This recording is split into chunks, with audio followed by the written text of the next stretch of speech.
I really get into ancient Chinese culture. Like I was into, kung fu at a young age, so I've studied a lot of Chinese philosophy. A 4,000-year-old skeleton discovered in China stunned scientists when DNA tests showed no clear match to any known human group. The find sparked theories of a lost lineage and raised serious questions about ancient history. Could this skeleton rewrite what we know about human origins? Join us as we uncover the facts behind this mysterious discovery, the questionable discovery. Somewhere in China, a quiet archaeological search revealed ancient bones from thousands of years ago. During a routine excavation tied to a known prehistoric settlement, researchers uncovered a human skeleton. It dated to roughly 4,000 years ago. At first glance, there was nothing extraordinary about it. The bones followed the familiar shape of the human body. The burial position aligned with customs known from the era. The surrounding artifacts placed the individual firmly within a human community that lived,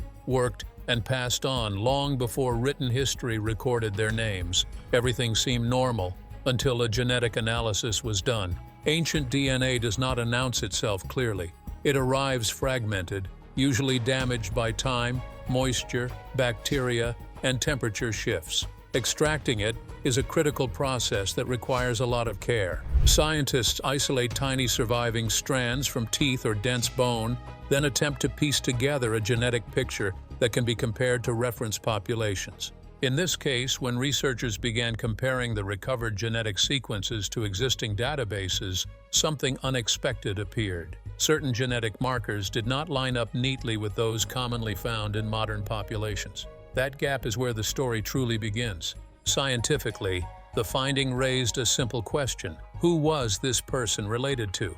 In popular retellings, however, that question often transforms into something far more dramatic. Phrases like "no known match" or "unidentified DNA" look better on the headlines. They suggest isolation, uniqueness, and mystery. To non-experts, they sound like evidence of something outside the known human story, even when they are not meant that way at all. Before any conclusions are drawn, it helps to pause and consider what such a discovery really represents. A 4,000-year-old skeleton does not exist alone. It belongs to a specific moment in time. In this time, human populations in East Asia were far more diverse, mobile, and locally distinct than they are today. The world this individual inhabited was not neatly divided into nations or ethnic groups. It was shaped by rivers, climate shifts, seasonal movement, and small communities whose genetic signatures may not have survived intact to the present day. The skeleton itself tells part of that story. The bone structure,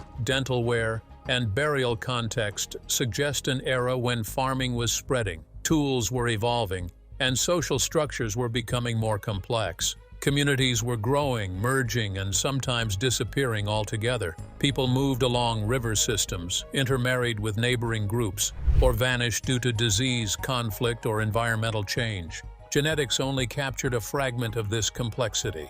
When modern scientists compare ancient DNA to present-day samples, they are not comparing against the full range of humanity that has ever existed. They are comparing against what remains. Entire populations have left little to no genetic trace in living people, especially if they were later absorbed by larger groups or replaced through migration. In such cases, ancient DNA can appear unfamiliar not because it is extraordinary, but because it comes from a lineage that no longer exists in a recognizable form. This is why the discovery of the skeleton sparked interest rather than alarm among researchers. The unanswered questions were not about whether the individual was human, but about how they fit into the broader story of early East Asia. What were they like? Did they eat rice too? While a single skeleton from an unnamed civilization cannot rewrite human history, it can reveal how incomplete our understanding still is. Each ancient genome recovered adds another voice to a long, broken conversation between the past and the present. Some voices are familiar, while others speak in patterns we no longer recognize. Humanity still asks how many stories like theirs have been lost, and how many still lie waiting to be uncovered. While we're yet to find the answers, let's dive into the ones we do know in this video. When ancient DNA speaks. Ancient DNA is like echoes, traveling through time, waiting to be heard. Even the faintest whispers have a story to tell about the past. By the time scientists encounter them, the genetic materials have already endured centuries of heat, moisture, pressure, and microbial activity. What remains is rarely complete and never pristine. This is why ancient genetic results can feel unfamiliar or surprising. When a person perishes, their DNA immediately begins to degrade. Cells break apart, chemical bonds weaken, and environmental conditions accelerate the process. In warm or humid regions, such as much of East Asia, preservation is especially challenging. That is why ancient DNA is usually extracted from the densest parts of the skeleton, such as teeth or the inner ear bones, where genetic material is more protected from the elements. Even then, scientists are not working with a full genome. They are piecing together fragments, short sequences that survive by chance. These fragments are then compared against reference databases made up of modern and ancient genomes that researchers have already mapped. If enough similarities appear, relationships can be inferred. If similarities are sparse or unclear, the result is uncertainty, not impossibility. When ancient DNA does not closely resemble that of living populations, it does not mean the individual belonged to something outside humanity.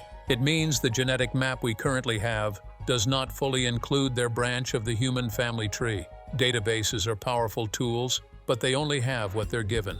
They reflect who survived, not everyone who ever lived. In the case of ancient China, East Asia has experienced repeated waves of migration, expansion, and cultural transformation over tens of thousands of years. Groups moved along river systems, settled fertile plains, and retreated or merged as climates shifted. Some populations flourished and expanded. Others remained small, isolated, or were gradually absorbed into neighboring communities. Over time, their genetic signatures became diluted or disappeared entirely. This is the reason DNA often appear unusual when viewed through a modern lens. The unfamiliarity lies in the comparison, not in the genome itself. In measuring genetic similarity, scientists do not look for perfect matches. They look for patterns, shared markers, inherited segments, statistical closeness. Ancient samples often fall somewhere between known groups or outside the tight clusters formed by modern populations. This does not place them beyond classification. It places them at intersections that no longer exist. In East Asia, these intersections are particularly complex. Northern and southern populations follow different evolutionary paths shaped by geography and climate. Mountain ranges, deserts, and river basins created natural boundaries that encouraged regional diversity. Over time, these regions interacted, blended, and reshaped one another. Ancient DNA can preserve traces of these interactions long after cultural or linguistic evidence has faded. Human knowledge is limited. As cool as advanced technology is, calculating the age of bones and extracting DNA, it cannot tell the whole story. It gives only an outline, a skeleton for the years of man that remain unaccounted for. That is why when scientists describe ancient DNA as difficult to place, they are acknowledging the limits of current knowledge and not announcing the discovery of something unknown to nature. Learned something new? There's more to come. Hidden diversity in ancient China. 4,000 years ago, in a time much different from ours, the land we now call China was not a single cultural or genetic entity. It was a vast landscape of rivers, plains, forests, and mountains inhabited by many distinct human communities. Each one was shaped by local environments and long histories of movement and adaptation. Modern China is often described as one of the most continuous civilizations on Earth. That is largely true, but genetic continuity does not mean genetic uniformity. Beneath the genetic tapestry lies a deep and layered past, one marked by diversity that has been steadily reshaped over thousands of years. In prehistoric China, populations were more fragmented and regionally distinct than they are now.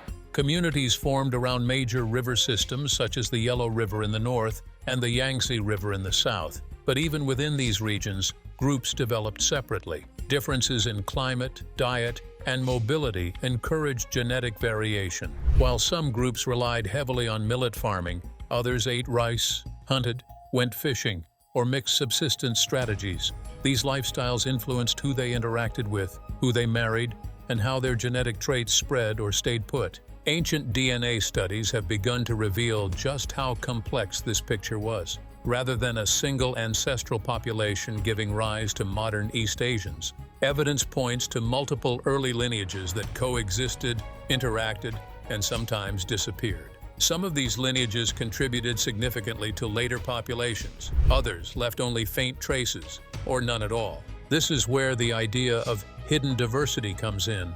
Genetic diversity does not vanish overnight. When larger groups grow and spread, smaller neighboring populations are often absorbed. Over generations, distinctive genetic markers can be diluted until they are no longer easily detectable. Culturally, memories may survive, but genetically, signatures fade. The skeleton, dated to around 4 years ago, likely belonged to one of these ancient communities navigating a world in transition.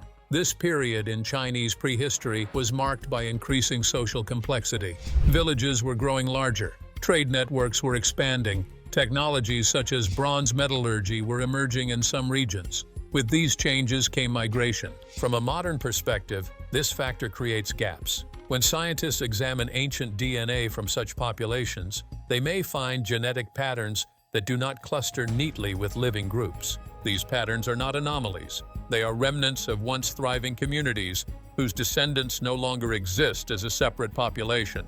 China's size amplifies this effect. The sheer scale of the region allowed for long periods of isolation in some areas and intense interaction in others. Mountain ranges like the Qinling and Hengduan, deserts in the northwest, and dense forests in the south created natural barriers that shaped genetic variation. Over time, these barriers softened as travel and communication improved, but their influence remained embedded in the genome. Time also plays a role in this. 4,000 years may sound distant, but in genetic terms, it sits within a period of rapid change in East Asia. This was not a static era. Populations were shifting in response to climate fluctuations, agricultural expansion, and emerging social hierarchies. A genome from this time captures a moment mid-transition, not a final outcome. What appears unfamiliar today may once have been common locally. The absence of close modern matches does not mean the lineage was rare or isolated in its own time.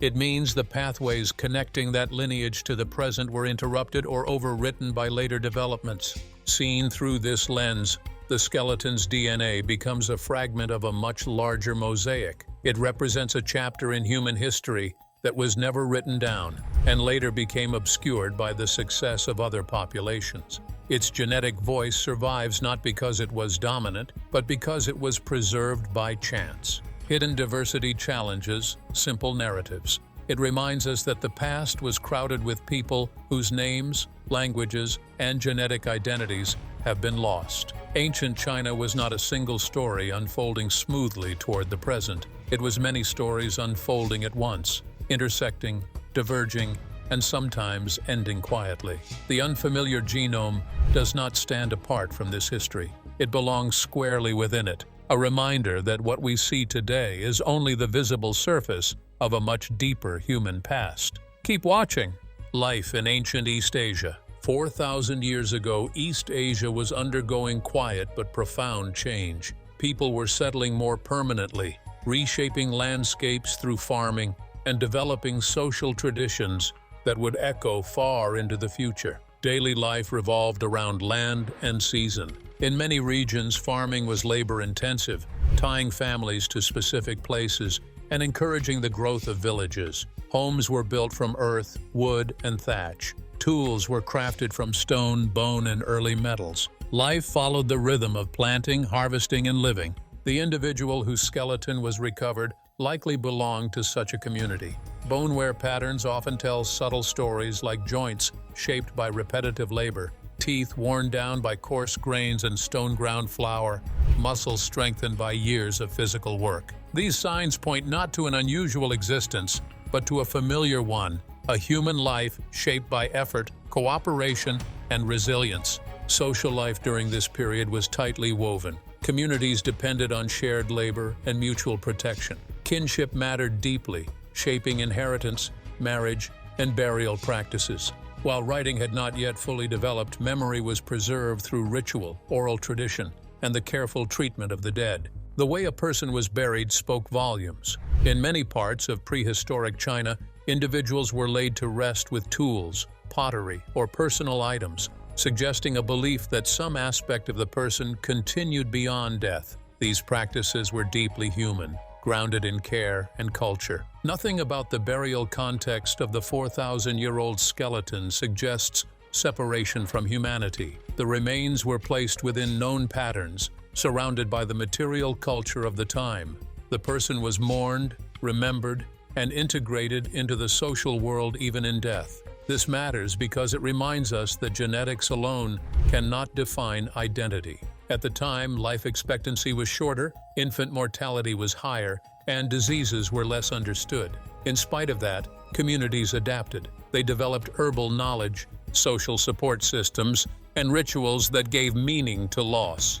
Over time, these practices evolved into the philosophical and spiritual traditions that would later shape Chinese civilization. The environment played a constant role in migration and adaptation thanks to floods and droughts. It is within this context that the skeleton's DNA should be understood. The individual was not an anomaly dropped into history. They were part of a living network of relationships, responsibilities, and beliefs. Their genetic makeup reflected generations of ancestry shaped by migration, marriage, and survival decisions made long before their birth. Even in death, the skeleton continues to tell a human story. Archaeology allows researchers to reconstruct fragments of that story: what people ate, how they worked, how they honored their dead.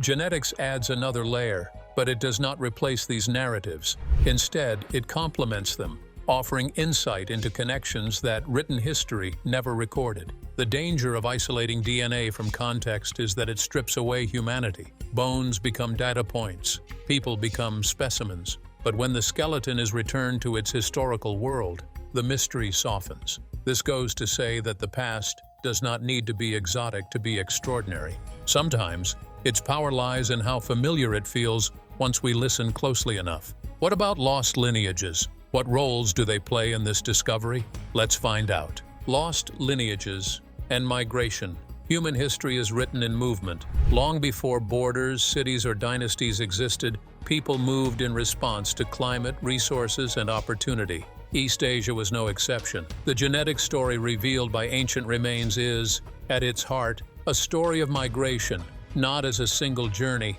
but as countless small movements unfolding over generations. By the time of the 4,000-year-old skeleton, East Asia had already experienced waves of human arrival stretching back tens of thousands of years. Early hunter-gatherers spread across the region during warmer periods, adapting to forests, grasslands, and coastlines. Later, as agriculture emerged, populations grew and expanded, pushing outward along river valleys and fertile plains. These expansions did not erase earlier inhabitants immediately. Instead, they layered new populations over older ones. This layering is crucial. When a migrating group enters a region, several outcomes are possible. They may replace the existing population, absorb it, or coexist with it for long periods. In reality, all three often occur at once, varying by location and circumstance. Over time, genetic signatures can blend, fragment, or vanish entirely, depending on which groups thrive and which fade. Lost lineages emerge from this process. A lineage is not lost because it was insignificant, but because its descendants no longer exist as a distinct group. Sometimes this happens through gradual assimilation, as intermarriage spreads genes thinly across a larger population. Other times it happens abruptly, through disease, environmental collapse, or displacement. In both cases, the genetic trail becomes harder to follow. In ancient China, geography shaped these outcomes dramatically. River systems acted as highways for migration, allowing people to move, trade, and settle across vast distances. At the same time, mountains, deserts, and dense forests created pockets of isolation. Communities in these areas could develop unique genetic profiles over many generations. When later expansions reached them, their genetic contributions might have been small but persistent or lost altogether. The skeleton from 4,000 years ago may represent one of these transitional moments. Its genetic profile reflects ancestry shaped by earlier migrations that no longer have a clear presence in modern populations. This does not make the lineage mysterious in origin. It makes it historically vulnerable. Survival in the genetic record depends not on uniqueness, but on continuity. Migration also complicates how we think about identity. Ancient populations did not move as uniform groups. Families split, individuals married across regions, and alliances formed between communities. Over centuries, these small decisions accumulated into large genetic shifts. A single skeleton can carry traces of multiple ancestral paths, some of which may no longer be visible elsewhere. Modern genetic maps often compress this complexity.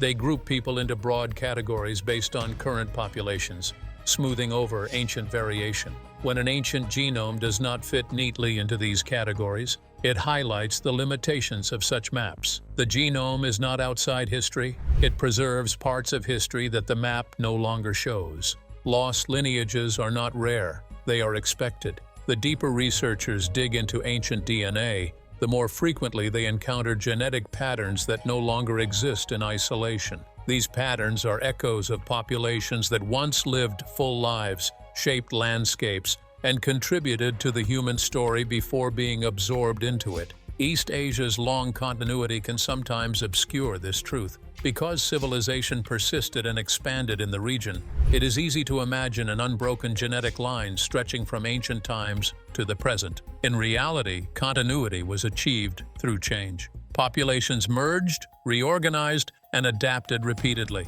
Genetic loss was part of that process. The flow of migration does not move in straight lines. It swirls, pauses, and reverses. Climate shifts could push people southward, then later draw them north again. Technological advances could encourage expansion, followed by periods of contraction. Each phase reshaped the genetic landscape. Seen within this dynamic flow, the skeleton's DNA becomes less of an outlier and more of a waypoint. It marks a moment when certain ancestral threads were still visible, even if they would later fade. The genome does not point to something beyond humanity. It points inward, toward the complexity of human movement and survival. Lost lineages remind us that history favors no single path. Many stories end quietly, not because they were unimportant, but because history moved on. Ancient DNA allows those stories to be glimpsed again, briefly, before they return to silence. Stay tuned. What makes Chinese genetic history unique? China's genetic history stands apart as unusually deep, layered, and continuous. Few regions on Earth have supported large human populations for so long across such varied landscapes. This long occupation created a genetic record shaped by persistence as much as by change, where ancient ancestry was not erased but repeatedly reshuffled. One defining feature of Chinese genetic history is regional differentiation. From early prehistory, populations in what is now northern China followed different paths from those in the south. The Yellow River Basin fostered millet farming and dense inland settlements, while the Yangtze River Basin supported rice cultivation and wetland lifestyles. These economic differences influenced movement, marriage patterns, and long-term genetic structure. Over thousands of years, they produced populations that were culturally connected yet biologically distinct. This north-south pattern still appears in modern genetic studies, but ancient DNA shows that the contrast was once even sharper. Some early southern populations carried genetic traits that are now rare or difficult to trace, while northern groups experienced repeated influxes from the Eurasian steppe. The meeting and mixing of these populations did not flatten diversity. It reorganized it. Another unique aspect is river-driven continuity. Major rivers acted as stabilizing forces in human settlement. Communities returned to the same fertile zones generation after generation, even as political systems rose and fell. This continuity allowed ancient genetic material to persist longer than it might have elsewhere. Instead of being replaced entirely, earlier populations were often absorbed into expanding societies, contributing small but lasting genetic threads. China's early transition to agriculture also played a role. Farming supported population growth, which increased genetic influence. When agricultural societies expanded, They did not move as thin waves, but as dense communities. This allowed them to dominate genetic landscapes while still incorporating local populations. Over time, this created a pattern where older lineages survive in fragments rather than as distinct groups. Language and culture further shaped genetic structure. As early linguistic groups expanded, they carried genes with them, reinforcing certain genetic patterns over large areas. Yet language spread faster than genes. People adopted new cultural identities without fully replacing their ancestry. This decoupling means that cultural unity does not equal genetic sameness, a key reason why ancient DNA can surprise modern researchers. China's position within East Asia also matters. It was never isolated from neighboring regions. Populations moved in from Central Asia, Siberia, Southeast Asia, and the Tibetan Plateau. Each movement added complexity. Some migrations were brief and left little genetic trace. Others blended deeply into local populations. The result is a genetic landscape built from interaction rather than isolation.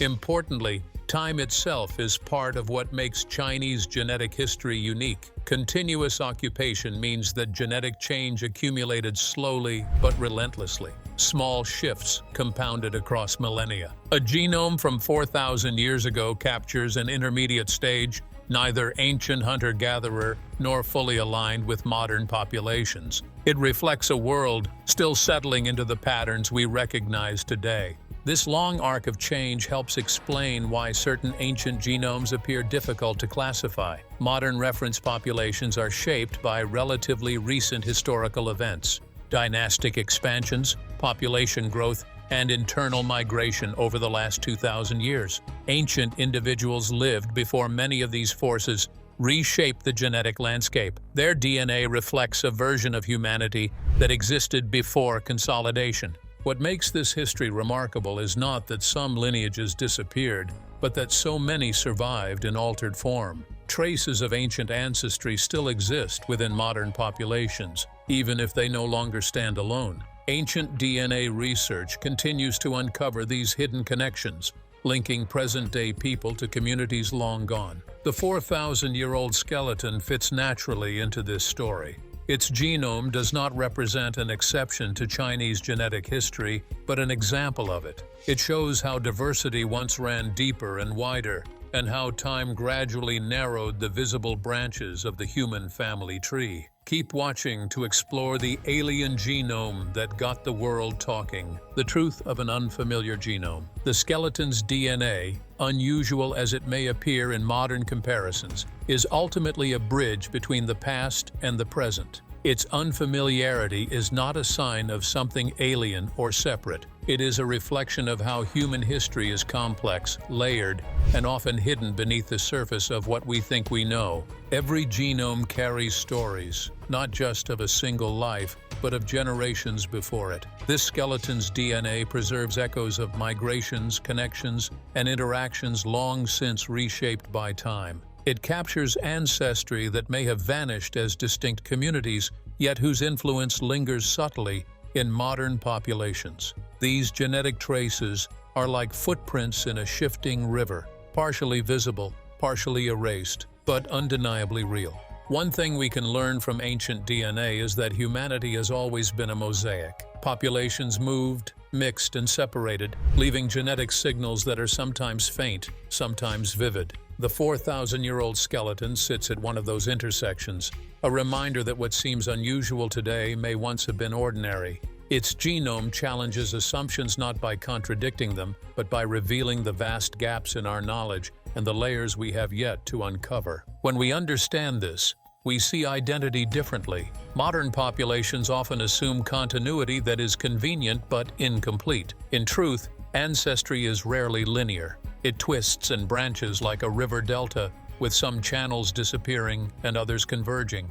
Ancient genomes help reconstruct those channels, giving context to where we came from and highlighting the diversity that once flourished but may no longer be visible in full. Moreover, the skeleton reminds us that science is as much about questions as answers. Each DNA sample recovered from the past invites inquiry into migration patterns, environmental adaptation, and cultural exchange. It prompts reflection on how communities formed, interacted, and sometimes vanished. Rather than presenting a final verdict, the genome encourages curiosity, humility, and a deeper appreciation for the complexity of human history. Understanding this also enhances our connection to the people who came before us. These were individuals who lived, worked, and loved in ways not so different from our own. They made decisions, adapted to challenges, and shaped the environment around them. Their genetic traces are a whisper of that existence, a biological echo that, combined with archaeology, and anthropology, enriches the human story. Finally, the unfamiliar genome teaches patience in interpretation. Initial impressions of mystery or uniqueness can be misleading. Over time, as more samples are collected and analyzed, patterns emerge. Lineages once thought isolated may be recognized as part of a broader network of human movement. Fragments that seem disconnected become pieces of a puzzle, revealing the intricate tapestry of ancestry and adaptation. In the end, the true wonder of the skeleton is not in how different it appears, but in how much it reveals about the breadth of human experience. Its DNA is a lens, allowing us to glimpse the vast and diverse world of 4,000 years ago, a world where communities flourished, adapted, and left traces for us to discover. It reminds us that humanity has always been richer and more interconnected than any single snapshot can convey, and that the study of ancient life is a journey into understanding ourselves. Through this skeleton, we see that mystery is not a barrier, but a doorway. Each unfamiliar genome is an invitation to explore, to question, and to connect across time. The bones beneath the soil are silent, yet through careful study, they speak volumes, not about impossibility, but about the depth, complexity, and enduring resilience of the human story. Now tell us, what did you know of ancient Chinese diversity? Do you think China is the only civilization with missing ancient genomes? Let's hear from you in the comments. Remember to hit the like button and subscribe. Thanks for watching. See you in the next video.